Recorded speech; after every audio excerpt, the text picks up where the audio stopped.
I've been a courier for 5 years, and in this job, you learn to ignore the weird smells and the heavy boxes. You just drop, scan, and move on.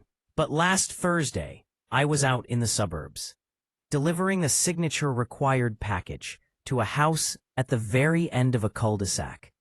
The place looked abandoned, overgrown grass, plywood over the upstairs windows. I knocked, and the door creaked open before I even touched it. I stepped into the entryway, just enough to yell hello when I saw it.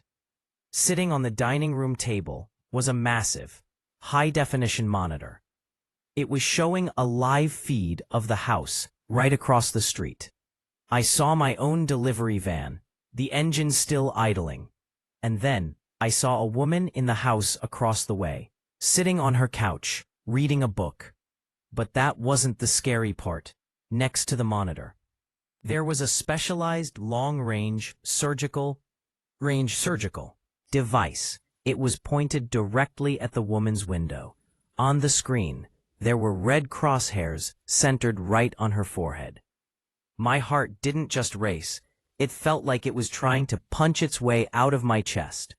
I turned to bolt, but a man was standing in the hallway. He wasn't some movie villain. He looked like a normal, middle-aged guy in a sweater vest.